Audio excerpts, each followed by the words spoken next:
guys, இப்போ நம்ம புதுசாக வந்துக்கிற பூயா பாஸ் தான் போட போகிறோம். அதுக்கு முன்னாடி ஃபஸ்ட்டு என்னெல்லாம் இருக்குன்னு போய் பார்ப்போம். அதில் ஸ்க்ரோல் பண்ணி எக்ஸாமேட்டுக்கு ஒரு ஸ்கின்னு, இந்த பேக் பேக் செம்மையாக இருக்குது. இதுக்குள்ள இதெல்லாம் ஃப்ரீயாக தான் கொடுக்குறோம். அந்த எமௌண்ட்டு தான் வேறு லெவலில் இருக்குது. இந்த எமௌண்ட்டுக்காக தான் இந்த பூயா பாஸையே போட போகிறேன். பண்டிலும் நல்லா தான் இருக்குது. பேண்ட்டு தனியாக கூட யூஸ் பண்ணிக்கலாம். ஹேர் செம்மையாக இருக்குது தனியாக. இப்போ இது ப்ரீமியம் ப்ளஸ் போட தேவையில்ல. ப்ரீமியம் போட்டாலே அந்த லெவல் ரீச் பண்ணிட்டா கொடுத்துட போகிறான். அண்டர் ரீச் பண்ணுறது ஒரு மேட்ரா போட்டாச்சு. அனிமேஷன்லாம் பர்ஃபெக்டாக இருக்குது. இதுதான் என் ஃபஸ்ட்டு பூயா பாஸு. நான் பூயா பாஸ் போட்டதே இல்லை. இப்போ அதிகம் வந்து ஃபீமேல் பண்டில் மட்டும்தான் கொடுப்பானு. அண்டர் லெவல் ரீச் பண்ணதுக்கப்புறம் தான் மேல் பண்டிலு. இந்த எமௌண்ட்டு கிளைம் பண்ணியாச்சு. செம்மையாகவே இதை எக்யூப் பண்ணி போட்டு பார்ப்போம். என்ன கேரக்டர்னு கேட்குறானுங்களே. ஐயோ, என்ன கேரக்டர்னு வேறு கண்டுபிடிக்கிறதுக்குள்ளே உயிர் போயிடும்.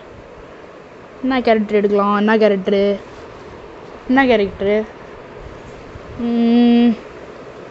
ஃபுல்லாக ஸ்க்ரோல் போயிட்டு வருவோம். நான் ஓண்டில் கீழே 5000 கோல்டு காயின் கட்டலாமா?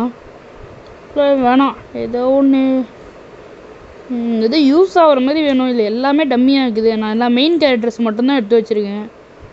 எதுக்கு எடுத்து? ஆனால் இது ஓவர் இதுக்கு. சரி, இந்த கேரக்டர் எடுத்துரும். யூஸ் பண்ணிட்டு பெக்யூப் பண்ணி பார்ப்போம். ஃபீமேல் கேரக்டர் மாற்றணும். இப்போ கெளி வச்சிடலாம். இப்போது பூயா பாஸ் ஃபீமேல் பண்ணல எக்யூப் பண்ணியாச்சு. செம்மையாக இருக்குது பண்டிலு. எமௌண்ட் போட்டு பார்ப்போம்.